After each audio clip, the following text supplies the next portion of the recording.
اللہ تلاوت کلام پاک سے باقاعدہ اس نشست کا آغاز ہو چکا ہے۔ عزیز طلبہ ساتھیوں، میں نے آپ سے پہلے بھی ذکر کیا کہ ہاں ہمارے پاس جمعیت طلبہ اسلام ضلع کوہاٹ کا ایک ساتھی حال ہی میں جمعیت طلبہ اسلام کا معاون بنا ہے، اور یقیناً بہت کم عرصے میں اس نے جمعیت طلبہ اسلام کے فلسفے کو سمجھنے کی کوشش کی ہے، اور ماشاءاللہ ہمیں فخر ہے جمعیت طلبہ اسلام کے اس طرح کے نوجوانوں پر جو جمعیت میں آتے ہیں اور بہت کم عرصے میں اس کی حقانیت کو پہچان لیتے ہیں اور اس میں اتنی دلچسپی لے لیتے ہیں کہ وہ یقیناً عروج پر پہنچ جاتے ہیں۔ اسی طرح ہمارے ساتھ ایک نودہال طالب علم جو میٹرک کا طالب علم ہے جمعیت طلبہ اسلام ضلع کوہاٹ کا، محمد ارشاد صاحب سے گزارش ہے کہ وہ علماء کی فضیلت پر چند منٹ بات کریں۔ محمد ارشاد صاحب۔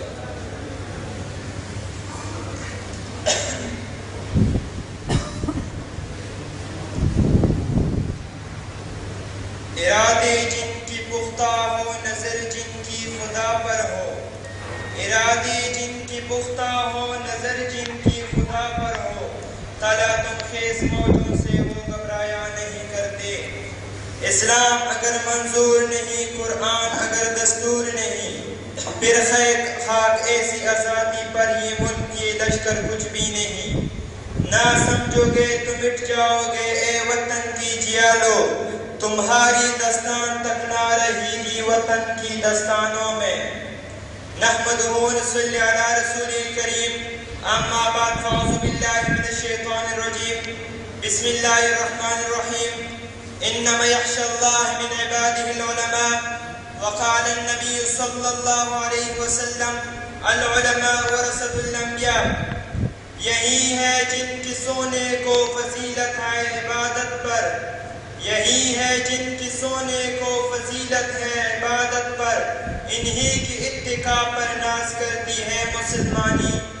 انہی کی شان کو زبا نبوت کی وراثت ہے، انہی کی شان کو زبا نبوت کی وراثت ہے،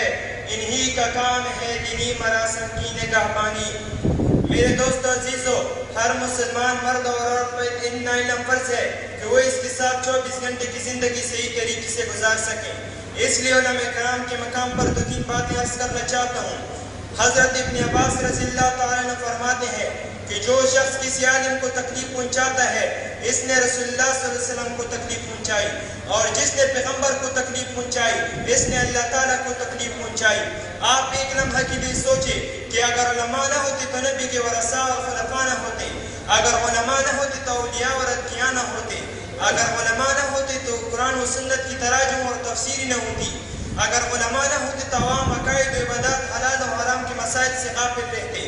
اس لیے پیغمبر نے فرمایا کہ علماء انبیاء کے وارث ہیں۔ آپ لوگ ذرا سوچیں، تاریخ گواہ ہے کہ جب کوئی فتنہ رونما ہوا تو علماء حق نے اس کی سرکوبی کے لیے تن من دن کی بازی لگا دی۔ وہ بھوکے پیاسے تو رہے، انہوں نے تانے اور گالیاں تو سنی، انہیں جیل کی کال کوٹلوں میں بھی جانا پڑا، لیکن کسی جابر اور ظالم حکمران کو شریعت کی کسی نازل حکم میں بھی تعریف کرنے کی اجازت نہیں۔ کسی شاعر نے خوب کہا ہے، ہم باغی ہیں ہر باطل کی ہر باطل سے ٹکرائیں گے، ہم باغی ہیں ہر باطل کی ہر باطل سے ٹکرائیں گے، زندان کی زینت من کر بھی حق باطل سے منوائیں گے۔ میرے محترم بھائیو، پھر جب متحدہ ہندوستان میں انگریزوں نے عیسائی مشینوں کا جال بچھایا اور اسلامی عقائد کو بگاڑنے کی ناپاک کوشش کی تو ان کا مقابلہ بھی علماء کرام نے کیا۔ اگر تمہیں یقین نہیں آتا تو جاؤ مالٹا کی در و دیوار سے پوچھو کہ شیخ الہند محمود الحسن کون تھے، کراچی اور انڈیا کی جیلوں سے پوچھو کہ سید حسین احمد مدنی کون تھے، بالاکوٹ کے انگریزوں سے پوچھو کہ سید احمد شہید اور اسماعیل شہید کون تھے، میاوالی اور سکر کی جیل سے پوچھو کہ سید عبداللہ شاہ بخار کون تھے، ان درختوں اور پانسیگروں سے پوچھو جہاں حق بولنے والے پاکیزہ انسانوں کی لاشیں لٹکتی رہی کہ وہ اس عظیم انسان کون تھے جنہوں نے دین کی حفاظت کے لیے اپنا سب کچھ قربان کر دیا۔ لیکن افسوس، صد افسوس، آج کل کے بعض نامراد مولویوں کی حالت اور کی وجہ سے بعض لوگ یہ سمجھتے ہیں کہ مولویت ایک پیشے کا نام ہے، مولویت لوگوں کے ٹکڑوں پر پلنے کا نام ہے، مولویت مالداروں کی چاکری کا نام ہے، مگر میں علماء حق کی طریق کی کردار کی بنا پر ڈنک کی چوٹ کہتا ہوں کہ مولیت صحابہ کی خلافت کا نام ہے، مولیت نبی کی وراثت کا نام ہے، مولیت پیغام نبوت کی دعوت کا نام ہے، مولیت خدا کی دین کی خدمت کا نام ہے، مولیت صداقت و حقانیت کا نام ہے، مولیت ناموسی رسالت اور ناموسی صحابہ کی حفاظ کا نام ہے، مولیت مجدد الفسانی کی جوتی مسلسل کا نام ہے، مولیت شیخ الہند کی حیرت کا نام ہے، مولیت سعید بن جبیر کی عظیمت کا نام ہے، مولیت امام ابو خلیفہ کی فقاہت کا نام ہے، مولیت شاہ ولی اللہ کی بصیرت کا نام ہے، مولیت سید احمد شہید اسماعیل شہید کی شہادت کا نام ہے، مولیت شیخ الہند کی غیرت کا نام ہے، مولیت سید حسین احمد مدنی کی سیاست کا نام ہے، مولیت عبید اللہ سندھی کی طرف کا نام ہے۔ واضح طور پر جان لیجیے کہ ہمارا روحانی رشتے انہی مذکور بزرگوں سے ہے،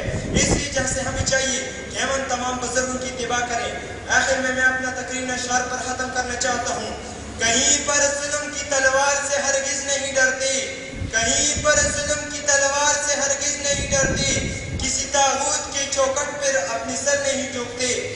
محمد کی غلامی کا گلے میں توق پہنا ہے، محمد کی غلامی کا گلے میں توق پہنا ہے، واللہ اخذ اب چڑھتی سولی پر بھی کہنا ہے۔